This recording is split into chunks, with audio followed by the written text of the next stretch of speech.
rero kabisa ndabireba imbere yanyu ndabona yuko mukunda abantu bababaye mukama mukurikirana abantu bafise nk'izi ngorane mubashikeho mugende kubasura mubaremeshe.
Ijambo ry'Imana rivuga yatubwira y'umwana urukundo amahoro yose akamenya gusa mubaye cyane gifishe urukundo nirwo rutuma tubabasha Yesu ashimwe cyane nirwo rutuma tubabashasha tukaba icyaremwe gishasha kugira urukundo rufise ijambo ry'Imana rirambwira ngo uwanka mwene se wumva ni umwicanyi kuko ngo nta muntu ashobora kuvuga ngo arakunda Imana ako afise mugenzi we yawe Imana ntabwo igaragara mu buryo bw'umubiri imbere yuko ukunda Imana ubanza gukunda uwo ushobora kubona uwo ushobora gukora niho kwakwizera kuyongera kugira ngo ushobore kugufasha kugira ushobore gukunda Imana Yesu nashimwe rero uyu munsi uri hejuru iki gikorwa dukora dusanzwe tugikora n'ahandi hose mu yandi makomero nk'uko rero tubikora ku bantu bababaye kuruta abandi abari hasi y'abandi kugira ngo dushobore kubafasha mu byo dushoboye minisiteri isanzwe ikorera hano mu nkambi yitwa Transformation abana b'umuco niyo ikora ibikorwa by'urukundo rero muri make ijambo nyamukuru reka dusabe utuyoboye Presidente Mama Betty ashobore kutwakiramo muri rusange aratubwira uburyo ibikorwa bigenda bikorwa muri minisiteri yacu ya Transformation abana b'umuco Imana ibahe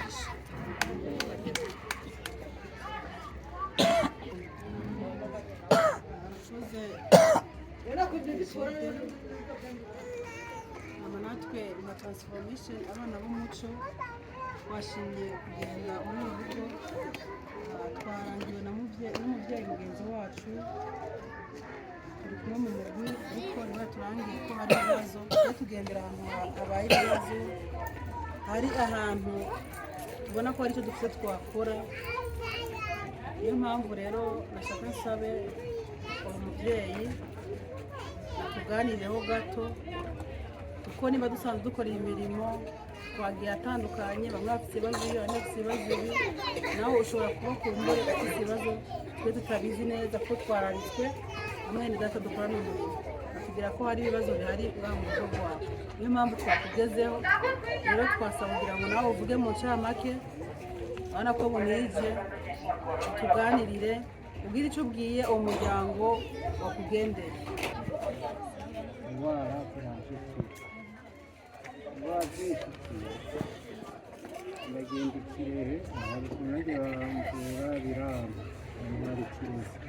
hano hari ikirehe biranga, ahantu hari kibungo niho bagerageje inyuma inkingi ntibaye neza bashobangamiye ikirehe ubwo haje umuganga w'inzobere nyine n'ikirehe nyine n'ubundi bari bagize ubwo n'ubundi byasi, umuganga w'inzobere yaciye ambaga ashashiraho agapira hano akasize agasonde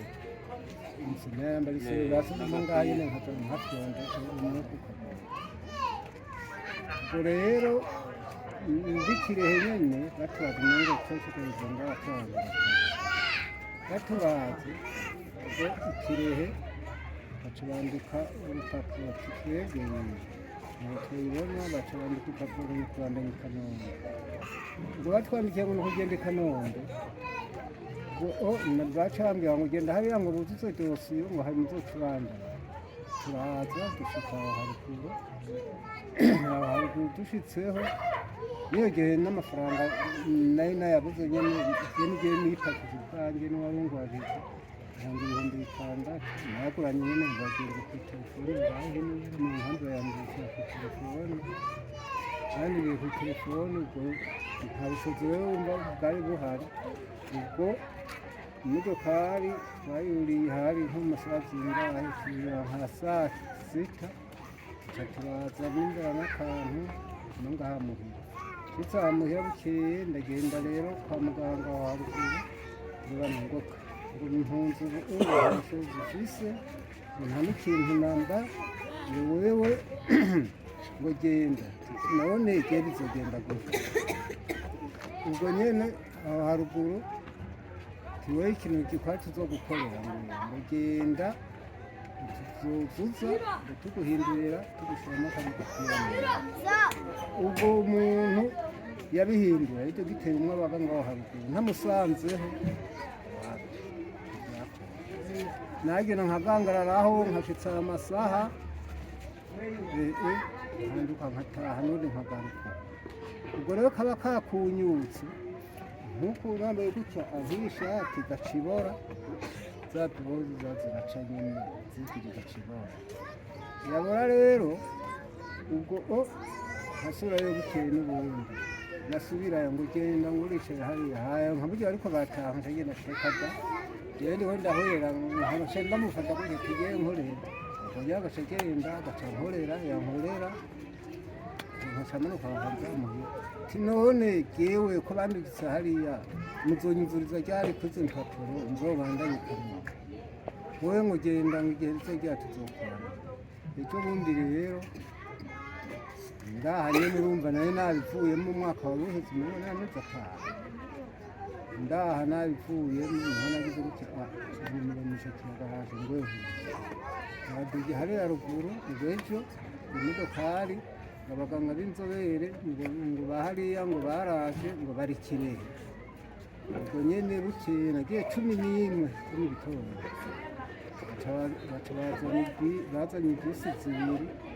Ubwo twagiye ibisi zibiri zuzuye n'Ikirehe. Dushitse Ikirehe kajya kwa baganga b'inzobere ngo twirebera abanyarwanda ngo twebwe nta mpunzi twatumye aho tugiye batwika nanjye tugiye batwika ane bigende gutya. Sinzi umuganga twagiye ko nyine arahita atwikura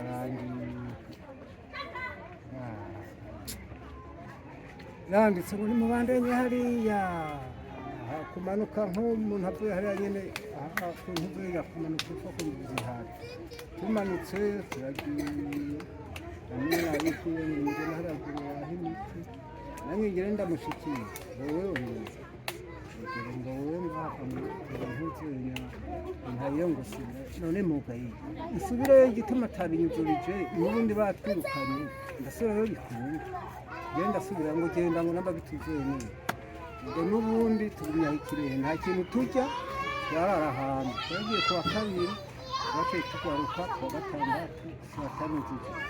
ubwo n'ubundi nyene nayikoze ku bantu tubana ngaha mu makominiti yaheze ndahamagara ku telefone mpamagara ku telefone ubwo nta kintu nayo bwaje namba sinzi mbanga bahagiye nabusabye nyene ku telefone ndishije 2,000 ubwo nazo ndajya kandazi nongera kandi ubona agakoma ka 300 agakombe ukuntu twari tubihaye ubwo nyene hashitse n'ubundi twongera kandi turi mbaza n'umuntu agwaye ho kutuzana ajavuga ngo ureka gaca birebera nk'abantu bane bari bazana muri nzira ubwo natwe duhokiye saa 5 z'ijoro irya sikitara ntuzo n'umuhondo y'amafaranga ingo tugende ku irembo turebe yuko twabona imodokari bagize muri tubona ibisiraje ivuye Kigali mu masaha 4:30 ubwo twaciye tuyuriye yewe nipakije 4,000 nipakije 4,000 umugabo haba ngaho utazekerewe yanguranye bitanu ishambye ati nta nibyo nzogusaba ndabigufashije ati nawe wari ukoze urakoze nyine muraje ugushika hamuhira utamuhira agenda haruguru bibaza bitetse twebwe agenda uko hasi twakira yakiriye abanyarwanda batanga amafaranga ntazo guturaza ngo ubwo naragiye nyine kamije gusaza arantinduriye ibyo bundi genda subirayo noneho imana iri ibyo bundi naho ngiye ntaturitse yinjije mu ndahiye kagaca gatumba kakakira hano gatumbuza kagurutse subireyo dogiteri ntabwo ngarutse ngahamuhira abikundira umukozi nana cyise hazwe ntakiri gatonya nta muko haca nta makuru